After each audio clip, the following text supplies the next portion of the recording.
Praise the Lord. ஆண்டவருடைய பரிசுத்த நாமம் மகிமைப்படுவதாக. பிரியமானவர்களே, ஆண்டவரை கேட்டு செய்யணும் எல்லா விஷயத்திலையும். ஆமென். அதை பற்றி தான் இன்னைக்கு நான் உங்ககிட்ட பேச போகிறேன். ஆண்டவர்கிட்ட கேட்டு செய்யணும், கேட்டு கேட்டு கேட்டு செய்யணும். ஆமென். சொல்லுங்க எல்லாரும். ஆண்டவர்கிட்ட கேட்டு செய்யணும். எதாக இருந்தாலும் கேட்டு கேட்டு செய்யணும். அது எப்படி கேட்டு கேட்டு கேட்டுன்னா என்ன? அதாவது சங்கீதக்காரனாகிய தாவீதினுடைய லைஃப்பில் நடந்த சம்பவத்தை தான் நான் இன்னைக்கு உங்களுக்கு சொல்ல போகிறேன். அமேசிங். அதாவது அவருடைய நாட்கள்லையும் இயேசு கிறிஸ்துவனுடைய நாட்களில் இயேசு அவங்க சீசர்களை எப்படி பக்குவப்படுத்தி வச்சிருந்தாரு, அதே மாதிரி தாவீது தன்னை பக்குவப்படுத்தி வச்சிருக்கிறார். இப்போ எப்படின்னா, தாவீது தான் அடுத்த ராஜாங்கிறது ஆண்டவர் கன்ஃபார்ம் பண்ணிட்டார். அல்லேலூயா. கர்த்தர் உயர்த்துவங்கிறத ஃபர்ஸ்ட் கன்ஃபர்மேஷன் நமக்கு எங்கிருந்து வருது? நம்ம மேலே வரப்போறோங்கிறது. அல்லேலூயா. வானத்திலும் பூமியிலும் உமக்கொப்பானவர் யார்? யார் கன்ஃபார்ம் பண்றா? நம்மளுடைய உயர்வை கன்ஃபார்ம் பண்றது நம்முடைய ஆண்டவர். ஆண்டவர் கன்ஃபார்ம் பண்ணார்னா அது கண்டிப்பா நடக்கும். ஒரு ஆமென் சொல்லுங்களேன். ஹல்லேலூயா. இந்த இடத்துல ஆண்டவர் சொல்லிட்டாரு, தாவீது நீ தான் அடுத்த ராஜான்னு. ஓகே, அவர் அலைஞ்சாரு, திரிஞ்சாரு, படாத வேதனை. அது ஈஸியாக அவர் சுதந்திரிச்சிட்டாருன்னு சொல்ல முடியாது. இன்னைக்கு நீங்களும் படாத வேதனைப்படுறோம். கஷ்டம்னா கொஞ்சம் கிடையாது, அவ்வளோ ஒரு கடினமான ஒரு பாதையில் போகிறோம். தாவீது அந்த மாதிரி தான் போனார். தேவையில்லாமல் பகைச்சாங்க, தேவையில்லாமல் கொல்ல பார்த்தாங்க, தேவையில்லாமல் தள்ளி விட்டாங்க, தேவையில்லாமல் புறக்கணிச்சாங்க, தேவையில்லாமல் பிரச்சனைகள். இது எல்லாத்தையும் தாவீது சந்திக்க வேண்டியதாக இருந்துச்சு. இதெல்லாத்தையும் தேவையில்லாத காரியங்களில் கொண்டு வந்து சிக்க வச்சாங்க. ஆனால் தாவீது அது எல்லாவற்றையும் மேற்கொள்ள தேவன் கிருபை செஞ்சார். தாவீதுக்கு கிருபை செஞ்சவர் உங்களுக்கும் கிருபை செய்வார். நீங்களும் மேற்கொண்டு எழும்புவீர்கள். இங்கே தன்னை எதிர்த்து பலமாக போராடி கொண்டிருந்த சவுல் மரித்துட்டார். பலமாக போராடிட்டு இருந்த சவுல் மறிச்சிட்டார். அதுக்கப்புறம் இப்போ தாவீது அடுத்த ராஜாவா ஆண்டவர் அப்பாயிண்ட் பண்ணியிருக்காரு. ஆண்டவர் அடுத்த ராஜா நான் தான் சொல்லிட்டாரு அப்படிங்கிறது தெரியும். ஆனால் அவர் போய் கிங்ஷிப்பை எந்த இடத்துலையும் ஃபோர்ஸ் பண்ணி எடுக்கல. ஆசீர்வாதத்தை எந்த இடத்துலையும் ஃபோர்ஸ் பண்ணி எடுக்கல. அவர் தேவன் செய்யட்டுன்னு சொல்லி அவருடைய பலத்த கரத்துக்குள்ளே அடங்கியிருந்தார். இது நம்ம எல்லாரும் கற்றுக்க வேண்டிய ஒரு ஹேபிட். தேவனுடைய கரத்தில் அடங்கி நடக்க வேண்டிய ஒரு ஹேபிட். சரி, இப்போ சவுல் இறந்துட்டாரு அப்படின்னு தெரிஞ்சிருச்சு. தாவீது என்ன பண்ணுறாரு? ஆண்டவரே நான் எங்கே போகட்டும்? யூதாவில் ஒரு பட்டணத்தில் போய் நான் தங்கிக்கிட்டுமா அப்படின்னு சொல்லி ஆண்டவர்கிட்ட கேட்குறாரு. யூதாவில் ஒரு பட்டணத்தில் போய் நான் தங்கிக்கிட்டுமா அப்படின்னு சொல்லிட்டு. அதுக்கு ஆண்டவர் சொல்கிறாரு, ஓகே போ அப்படின்னு சொல்லிட்டு. நான் சொன்னேன் இல்லையா, கேளுங்க, கேட்கணும், கேட்டு கேட்டு பண்ணணும். ஆண்டவர்கிட்ட கேட்குறாரு, நான் யூதாவில் போய் ஒரு பட்டணத்தில் தங்கிக்கிட்டுமா? சரி போய் தங்கிக்கோ. அதுக்கப்புறம் கேட்குறாரு, அங்கே நான் எங்கே போய் தங்கணும்? இங்கே தான் இருக்கு. ஆண்டவர் ஒரு காரியத்தை நம்மகிட்ட சொல்லிடுவார், மகனே இதை செய், மகளே இதை செய் அப்படின்னு சொல்லிட்டு. அதை சொன்னதுக்கப்புறம் திரும்ப அவர்கிட்டயே ஆலோசனை கேட்டு ஜெபிக்கிறது. இட்ஸ் அ குட் ஹேபிட்டுங்க. அந்த ஹேபிட்டை நம்ம எல்லாருமே டெவலப் பண்ணிக்கணும். ஒன்ஸ் ஆண்டவர் ஒரு கட்டளை கொடுத்துட்டாரு, ஒரு காரியத்தை நீ இதை செய் அப்படின்னு சொல்லிட்டாருன்னா அதுக்கப்புறம் அவரை கேட்கணும்.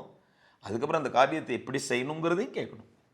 அப்போ இங்கே தான் தாவீது சொல்கிறார், சரி ஜூதா பட்டணம்னா நான் எங்கே வேணாலும் போய் தங்கிங்க. இல்லை ஆண்டவரே நான் ஜூதாவில் எங்கே போய் தங்கணும்? நீ போய் ஹெப்ரானில் தங்குங்கிறார். அல்லேலூயா. சரி போய் ஹெப்ரானில் அவர் தங்கிட்டார். அவர் எங்கேயும் பதவிக்கு தேடி போகலை, நத்திங். ஆண்டவர் சொன்னார் ஹெப்ரானில் போய் உட்காரு அப்படின்னாரு. ஹெப்ரானில் போய் உட்கார்ந்தாரு. கிரீடம் தேடி வருது. அல்லேலூயா. யூதாவின் மனுஷர்கள் தேடி வராங்க. இந்த பெலிஸ்தியர்களோட சண்டை போட்டு எங்களால் ஜெயிக்க முடியல. நீங்கள் ஒத்தையாக நின்று கோலியாத்தை அடிச்சிங்க. உங்களை தான் கர்த்தர் ராஜாவா அபிஷேகம் பண்ண போகிறாரு, பண்ணி வச்சிருக்கிறாரு. நீங்கள் யூதாக்கு மேலே ராஜாவாக இருங்கன்னு சொல்லி தேடி வந்து அவருக்கு ராஜரீகத்தை கொடுத்தார்கள். ராஜமேன்மை தேடி வந்தது. Hallelujah. That is the power of God. நீங்கள் பலவிதமான சோதனைகளில் அகப்பட்டிருக்கும் போது யாக்கோபில் சொல்லியிருக்காங்களே, பலவிதமான சோதனை இருக்கிறீங்களா நீங்கள் பாக்கியவான்கள். தேவனுடைய கரத்துக்குள்ளே அடங்கி இருக்கிறீங்களா நீங்கள் பாக்கியவான்கள். ஏனென்றால் தேவனுக்கு கீழ்ப்படிந்து நடக்கும் பொழுது ஆண்டவருடைய சத்தத்துக்கு நான் செவி கொடுக்குறேன், நீங்கள் சொல்கிறத செய்கிறேன் டேடி அப்படின்னு சொன்னாவே நம்மளை தேடி ராஜமேன்மை வருங்கிறது எந்த சந்தேகமும் கிடையாது. The people will come and flow towards you. அவங்களே கொண்டு வந்து கிரீடத்தை வச்சு David now you are the king of ஜூடான்றாங்க. அதுக்கப்புறம் அவர் நல்ல ரூல் பண்ணுறாரு. ஆல்மோஸ்ட் 7 இயர்ஸ் ஜூடாவை மட்டும் ரூல் பண்ணுறாரு. அதுக்கு மேலே இருக்குது இஸ்ரேல் தேசம். ஸோ இஸ்ரேல் ஜூடா ரெண்டாக பிரிஞ்சிருக்கு. இப்போ ஒரு இஸ்ரேலும் அவருக்கு வேணும், ஆனால் அதையுமே அவர் ஃபோர்ஸ் பண்ணி எடுக்கலை. ஆனால் இஸ்ரேல் மேலே பெலிஸ்தீனர்கள் பயங்கரமான தாக்குதலை போட்டுட்டு இருக்காங்க. அப்போ சவுலினுடைய வம்சவழியில் வந்த ஒரு பையன் இருக்கிறாரு. ஸோ அந்த பையனை சிங்காசனத்தில் உட்கார அப்னருங்கிறவர் என்ன பண்ணுறாரு, சரி உங்கள் அப்பா இறந்துட்டா என்ன தாவீதெல்லாம் எங்களால் ராஜாவை ஏற்றுக்க முடியாது, நீ உட்காருன்னு சொல்லி இஷபோத்தை தூக்கி உட்கார வைக்கிறாங்க. அவர் ரொம்ப பயம் மிகுந்த மனிதன், கர்த்தரை சார்ந்து கொள்ளாமல் மனிதர்களை சார்ந்து கொள்ளுகிற ஒரு மனிதன். அவரை தூக்கி உட்கார வச்சாங்க. தாவீது பொறுமையாக இருந்தார். சவுல் இறந்த உடனே இஸ்ரேலுக்கு ராஜாவாகலை. தாவீது 7 வருஷம் யூதால இருந்து பொறுமையாக இருந்தார், கர்த்தர் செய்வார்னு. இந்த இஷபோத்னால முடியலை, பயந்துட்டு இருக்கார். பெலிஸ்தர்கள் அட்டி நொறுக்குறாங்க. அதுக்கப்புறம் தேவனே காலத்தை நேரத்தை எல்லாவற்றையும் மாற்றி இஸ்ரவேலுக்கு ராஜாவாக தாவீதை அமர்த்தினார். எதிரி நெருங்க முடியல, யாரும் எல்லைக்குள்ளே வர முடியல. தாவீதுக்கு பயங்கரமான சேனையை கொடுக்குறாரு, பயங்கரமான போர் வீரர்களை கொடுக்குறாரு. எல்லாத்துக்கு மேலே தேவன் கூட நின்று யுத்தம் பண்ணுறாரு. தாவீதின் நாட்களில் தாவீதை மேற்கொள்ள ஒருவனும் இல்லை. தாவீது வெற்றியுள்ள ஒரு வாழ்க்கை வாழ்கிறார். அல்லேலூயா. அதனால தான் தேவனுடைய பலத்த கரத்துக்குள்ளே நம்ம அடங்கி இருந்து செயல்படும் பொழுது எதிரிகள் வெட்கப்பட்டு போவார்கள். அவருக்கு கீழ்ப்படிந்து நம்ம நடக்கும்போது, அவருடைய ஆலோசனை கேட்டு நடக்கும்போது தேவனுடைய நடத்தல் நமக்கு வித்தியாசமாக இருக்கும். சவுலை ஏன் ரிஜெக்ட் பண்ணார்? சவுல் தன்னுடைய செல்ஃப் டிபெண்டாக இருந்தார். தேவனை விட்டுட்டு மற்ற காரியங்களில் ரொம்ப கவனம் செலுத்தினார். ஒருவேளை இப்படி போய் காரியத்தை வாய்க்க பண்ணிடலாமா, அப்படி போய் காரியத்தை வாய்க்க பண்ணிடலாமா, அது கொஞ்ச நாள் வாய்க்கிற மாதிரி தெரியும், கொஞ்ச நாள் சக்ஸஸை கொடுக்குற மாதிரி தெரியும். ஆனால் அது நிரந்தரமான சக்ஸஸை கொடுக்காது, நிரந்தரமான சந்தோஷத்தை கொடுக்காது.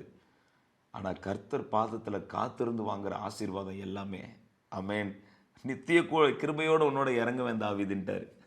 உன்னுடைய சிங்காசனம் தலைமுறைக்கு நிற்கும். உன்னுடைய சந்ததியில் ஒருத்தனை கண்டிப்பாக நான் உட்கார வைப்பேன். உன்னுடைய சந்ததிக்கு சந்ததிக்கு சந்ததிக்கு சந்ததிக்கு இந்த சிங்காசனம். அதே லைனில் தான் ஆண்டவராகிய இயேசு வந்தார். அதுதான் சொல்கிறேன், நமக்கு மட்டும் ஆசீர்வதிக்கப்பட ஒரு வாழ்க்கை வாழலை, நம்ம சந்ததியும் சேர்த்து நம்ம சுமந்துட்டு இருக்கிறோம். ஆமென். ஆமாம், ரெபேக்காவை பார்த்து சொன்னாங்கல்ல, ரெபேக்காவை பார்த்து ஆண்டவர் சொல்ல, 2 தேசத்தை நீ சுமந்துட்டு இருக்க, 2 தேசம் வயிற்றுல இருக்குதுங்கிறாங்க. ஆண்டவர் சொல்றாரு ரெபேக்காவை பார்த்து, ஏசா மற்றும் யாக்கோபு 2 Nations R in your womb. அதே மாதிரி பல தலைமுறைகள் உங்களுக்குள்ள இருக்கிறாங்க. ஹல்லேலூயா. எனவே தான் இந்த தலைமுறையில் நான் ஆண்டவரை தேடிட்டு போனேன்னா ஆமென், அந்த கிரேஸ் அப்படியே ஃப்ளோ ஆகிட்டே இருக்கும். கர்த்தருடைய கிருபை நிற்காமல் ஃப்ளோ ஆகும். ஆண்டவர் எங்களை ஆசீர்வதிப்பார். ஹல்லேலூயா. தேவனுடைய சத்தத்தை உணர்ந்து அவர்கிட்ட கேட்டு பண்ணணும், கேட்டு பண்ணணும். ஹல்லேலூயா. ஆண்டவரே, ஒரு சின்ன காரியமாக இருந்தாலும் எனக்கு சொல்லிக் கொடுங்க ஆண்டவரே, எப்படி செய்கிறதுன்னு. தன் சிறு பிள்ளையை போல தன்னைத்தானே தாழ்த்தி கொள்ளுங்க. எனக்கு எல்லாம் தெரியும், நான் எல்லாத்தையும் பண்ணிடுவேன் இல்லைப்பா. உங்ககிட்ட வரும்போது அது எவ்வளோ பெரிய காரியமாக இருந்தாலும் சின்ன காரியமாக இருந்தால் நான் தாழ்த்தி கொண்டு ஆண்டவரே என் இருதயத்தும் இடத்துல ஊற்றி கர்த்தருடைய விருப்பம் இதுவா அப்படின்னு நான் அவர் சமூகத்தில் கேட்டு விசாரித்து செஞ்சு பழகிறேன். அப்படி செய்யும்போது நிலை நிற்கும் எல்லாமே. ஆமென். சரி, கண்களை மூடி ஜெபிப்போமா. ஸ்தோத்தரிக்கிறோம் எங்கள் நல்ல ஆண்டவரே, இந்த அதிகாலை வேலைக்காக உமக்கு ஸ்தோத்திரம். ஆண்டவரே, தாவீதினுடைய வாழ்க்கையிலிருந்து ஆண்டவரே பாடத்தை நீங்கள் எங்களுக்கு கற்றுக் கொடுத்துருக்கீங்கப்பா. ஆண்டவரே, உம்மிடத்தில் கேட்டு செய்யவும், எல்லா காரியத்தையும் உம்மிடத்தில் கேட்டு செய்யவும் கர்த்தர் கிருபை செய்வீராக. ஏற்ற வேளையில் நீர் உயர்த்துவீர் என்கிற நம்பிக்கையில் உம்முடைய பலத்த கரத்துக்குள் அடங்கி இருக்க கர்த்தர் கிருபை செய்வீராக. கர்த்தாவே, என்னை ஆசீர்வதியும், உம்முடைய காருண்யம் என்னும் கேடகத்தினால் எங்களை சூழ்ந்து கொள்ளும். இயேசு கிறிஸ்துவின் நாமத்தில் ஜெபிக்கிறோம் ஜீவன் உள்ள நல்ல பிதாவே. ஆமேன், ஆமேன், ஆமேன். God bless you. கர்த்தர் உங்களை ஆசீர்வதிப்பாராக. நம்ம எல்லாரும்